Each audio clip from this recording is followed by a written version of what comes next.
방문각에서 경찰학을 강의하는 박용적입니다. 오늘 2차 시험 치고 준비하느라 고생 많았습니다. 다들 좋은 결과 있기를 바랍니다. 간단하게 총평을 드리겠습니다.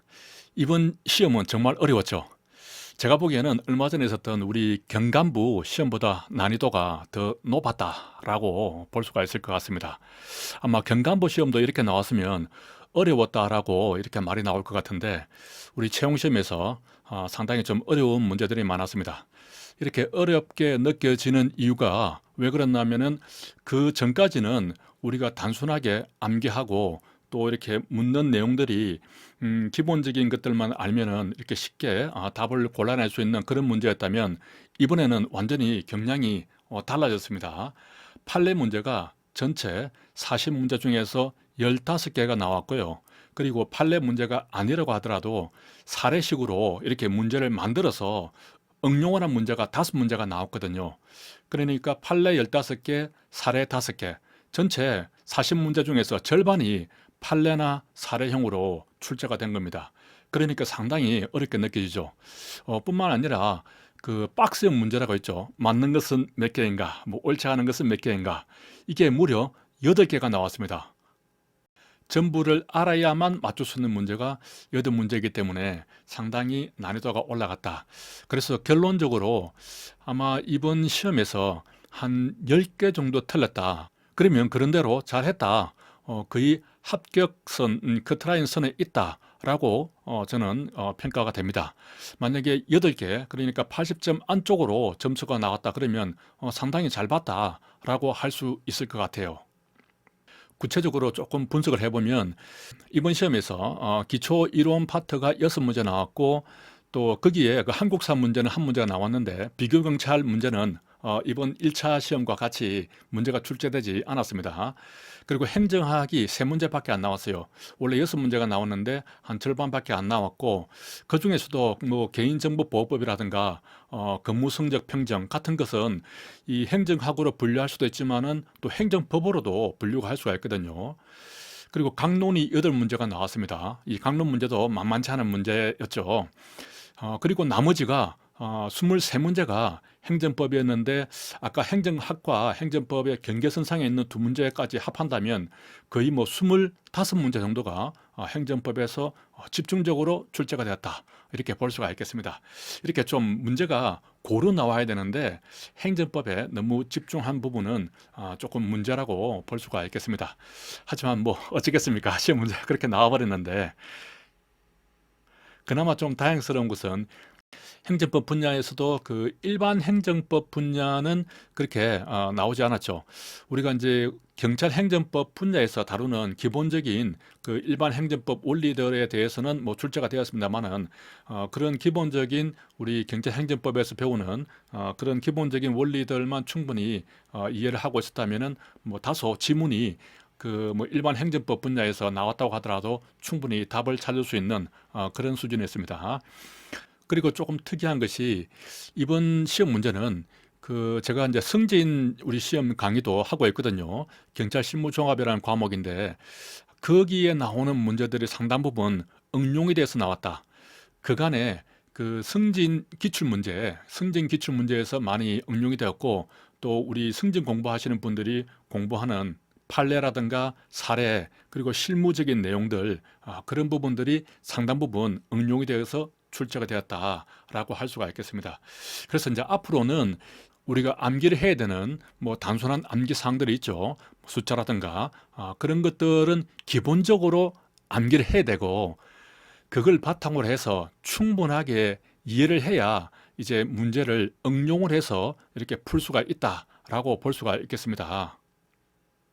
이번 시험에서 그 우리가 그동안 많이 공부했던 뭐 위원회의 위원들 임기, 뭐 구성 그런 부분에 대해서 많이 공부했는데 이번에 그 국가경찰위원회와 시도자치경찰위원회를 비교하는 문제 딱 한 문제가 나왔죠. 뭐 상당히 우리 경찰학에서 가장 중요한 위원회이긴 합니다만 위원회 문제가 한 문제밖에 안 나왔다 하는 것은 상당히 특이한 부분이고요.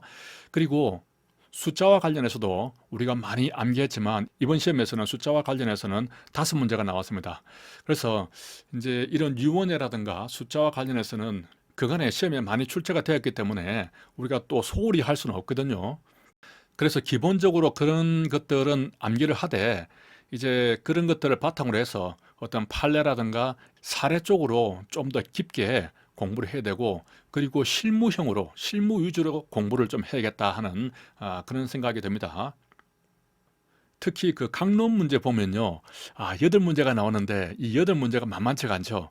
강론 파트가 워낙 방대하기 때문에 공부하기도 힘든데, 거기다가 또 난이도까지 높아져서 상당히 깊게까지 물어봤죠. 그 수사 같은 경우는 뭐 성폭력 범죄의 수사 및 피해자 보호에 관한 규칙, 이렇게 이 훈령은 그간에 언급이 안 되었던 훈령입니다. 물론 이제 그 내용을 보면은 그 성폭력 범죄 그 특별법하고 비슷하기 때문에 아마 답은 찾을 수 있었을 것 같은데요. 공부를 좀 하신 분 같으면 그 마지막 부분에 있는 그 진술 조력인에 대한 부분이죠. 진술 조력인은 항상 임의적이다. 제가 뭐 여러 번 강조한 부분이죠. 그래서 답은 찾을 수 있지만 인용된 훈령이 우리 승전 시험이라든가 그간에 기출해서 전혀 나오지 않았던 그런 약간 지엽적인 그런 훈령을 인용을 했다 하는 부분이고요. 그리고 그 강론에서도 생활안전국장의 사무분장을 묻는 문제가 있었는데 이것도 만만치 않았죠. 물론 제 강의에서 여러 번 이 사무분장과 관련해서는 국가수사본부가 생기면서 이 국가수사본부의 사무분장과 다른 부서의 사무분장을 비교하면서 봐야 된다고 강조를 했고, 제 책에도 보면은 이제 부록으로 이렇게 잘 정리가 되어 있어서 정리만 잘 했다면은 찾을 수 있는 문제였지만은 아무튼 어려운 문제였습니다. 자, 그리고 또 한 가지 특이한 부분은 그 문제 중에서 징계와 관련된 문제가 유독 많았습니다. 제가 세보니까 총 7문제입니다. 7문제에서 징계와 관련된 보기 지문들이 나왔어요.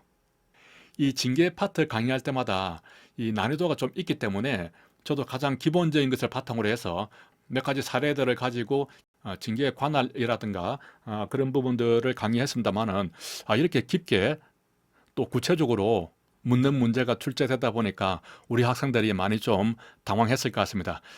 아무튼 앞으로는 징계를 비롯해서 우리 경찰 공무원법 파트에서 좀 어렵게 느껴지는 부분도 상당히 좀 깊게까지 충분히 이해하고 사례에서 적용할 수 있도록 그렇게 우리가 좀 대비를 해야겠다는 생각이 듭니다.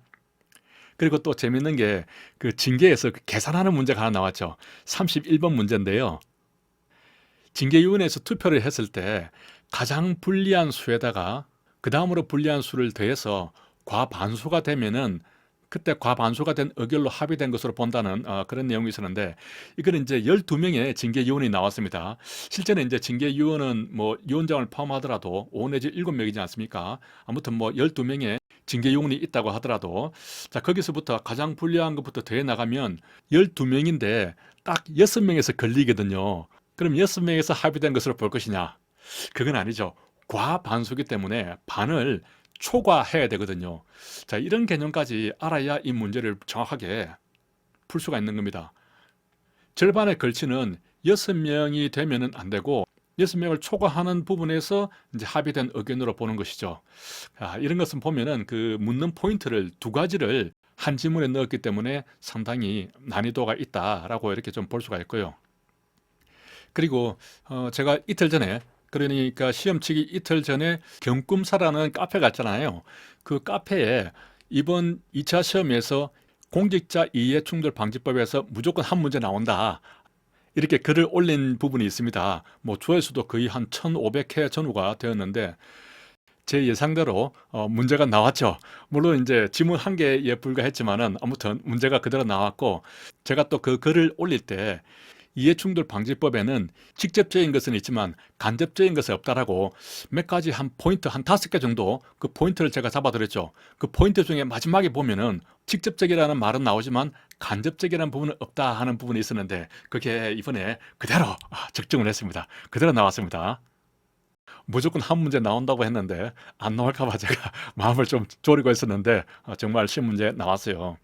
물론 그 문제가 어려운 문제는 아니었습니다. 그 내용을 이제 읽어보면 알 수가 있고, 그 1번 지문은 뭐 쉽게 골라낼 수 있는 부분이 있었지만은 아무튼 제가 그런 문제를 예측을 했고 또 이 포인트를 잡아서 경꿈사라는 곳에 이렇게 올렸는데 그대로 출제가 되었다는 것이 뭐 대단하지 않습니까? 그리고 그 2번 문제도 보면은 우리 자치경찰 사무에 포함되지 않는 부분으로서 공중 밀집 장소에서 추행, 그 부분이 있었는데, 자, 이 지문은 제가 그 모의고사 풀이할 때 저도 그 틀린 지문으로 그 냈던 부분이거든요. 제 강의를 수강하는 학생 중에도 그 부분을 틀린 학생이 있었는데 아마 이번에 맞췄겠죠. 그 문제도 제가 이 틀린 지문까지 어떻게 정확하게 그렇게 찝어낸 부분이 있습니다. 자, 그리고 이제 심리법 문제에 보면은 그 인근 소란 행위에 경찰관이 출동을 했다가 그 당사자가 나오지 않으니까 바깥에서 전기를 차단한 그런 부분이 있었는데, 이 전기 차단한 케이스, 이 케이스는 뭐 우리 경찰학 말고도 우리 형사법 분야에서도 좀 다뤄지고 있는 판례이긴 합니다만은, 이 판례도 제가 콕 집어서 모의고사에서 출제를 한 적이 있었죠. 그대로 출제가 되었습니다. 제가 이 판례에 주목했던 이유는 우리 경찰 승진 시험 대비해서 공부하는 책이 있습니다. 거기에 조금 이제 특이한 판례로 이렇게 소개가 되어 있어서, 야, 이런 것들은 우리도 좀 알아둘 필요가 있다고 해서 모의고사에 제가 담아서 설명을 했던 그런 부분인데, 아무튼 그대로 적중을 한 셈이죠. 이번 시험은 우리 승진 시험 파트에서 다뤄지는 문제들이 꽤 응용이 돼서 출제가 됐어요. 앞으로 우리 승전 시험 문제에도 많이 좀 관심을 가지고 공부를 해야 경찰학에서 좋은 성적을 올릴 수 있지 않을까, 그런 생각이 듭니다. 이게 경감보 시험은 과목이 많잖아요. 과목이 많은 중에서 경찰학이 40문제고 우리 경찰 채용 시험은 세 과목 중에서, 그리고 헌법은 20문제에 불과하고 형사법도 형법과 형수법이 합쳐서 40문제가 나오기 때문에 이제 경찰학도 당연히 그에 맞게 상당히 수준이 높아질 수밖에 없습니다. 이렇게 수준이 높아지는 부분이 그간에 보면은 단순한 암기 위주의, 암기를 잘 하고 있느냐 이런 것들을 테스트하는 것이었다면, 이제는 판례를 묻고 사례에 제대로 응용을 할 수 있는가 이런 것들을 묻거든요. 그래서 방향은 제대로 설정이 되었다. 앞으로 이런 방향으로 분명히 출제가 될 것이고 그렇게 하는 것이 바람직하다 말할 수가 있겠습니다. 하지만 지금까지 경향과 너무나 급작스럽게 바뀌었기 때문에 상당한 충격으로 그렇게 올 수밖에 없습니다. 아무튼 앞으로 이제 공부는 그런 방향으로 해야 된다는 것이죠. 자, 그리고 이제 개인정보보호법에 대해서도 출제가 되었는데, 이 문제도 제가 또 모의고사에서 다뤘던 문제고 기본 강의 시간에서도 충분히 다뤘던 문제죠. 개인정보보호법은 이전에 그 경감모 시험에서 한 번 출제가 되고는 한 번도 출제가 된 적이 없죠. 그래서 이걸 깊게 공부할 필요는 없지만 정의 규정만큼은 우리가 짚고 넘어가야 된다. 그래서 모의고사 문제도 제가 출제를 했었고 여러 번 그 정의 규정만큼은 강조를 했는데, 이 부분도 제가 또 그대로 적중을 했습니다. 자, 그리고 이제 29번 문제 동기부여 이론이 있죠. 이 부분도 시중에 우리 경찰학 교재에 보면은 그렇게 좀 자세하게 다루지는 않고 있거든요. 하지만 저는 이 부분을 상당히 깊게 다루었고, 뭐 강의 때마다 그랬고, 또 모의고사에서도 여러 번 우리가 문제 연습을 했었죠. 그래서 자, 이 동기부여 이론 같은 경우도 충분히 나올 수 있는 부분이거든요. 그리고 강론의 그 35번 신분 비공개 수사와 관련해서도요. 자, 이 부분도 뭐 제 교재도 잘 이렇게 실려 있고 모의고사에서도 여러 번 출제를 했습니다만은, 일반 교재라든가 그간에 출제가 되지 않았던 부분이죠. 자, 이런 부분도 충분히 우리 실무상 중요한 부분이기 때문에 출제될 가능성이 높다고 보고 제가 여러 번 강조했던 부분이죠. 자, 추후에 전체적으로 문제풀이 자료와 영상을 올리도록 하겠습니다. 이제 경찰학이 제대로 좀 모습을 갖추어 나갈 것 같습니다.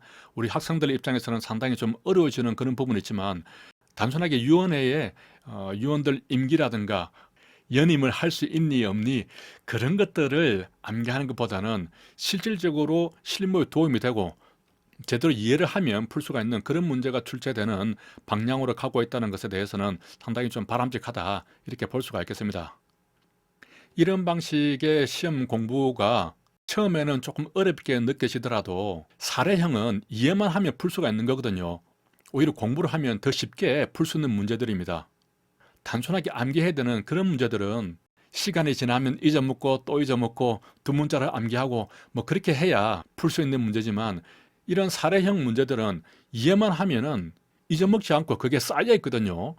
그리고 그게 점수로 바로 연결됩니다. 아무튼 이번 시험은 상당히 난이도가 높았고 그간의 시험 경량하고는 완전히 달랐다. 그렇기 때문에 10개 정도 틀려도 충분히 잘했다라고 평가를 할 수 있겠습니다. 제가 경찰 실무 경험이 있죠. 26년간 경찰 생활을 했고 그런 실무 경험과 그리고 판례와 사례 이런 것들을 잘 결합해서 여러분들이 제대로 이해하고 또 이해한 부분들이 성적에 바로 직결될 수 있도록 그렇게 공부할 수 있도록 도와드릴 테니까 방문각에 오셔서 저와 함께 경찰학을 공부하시기 바랍니다. 오늘 다들 수고 많았습니다.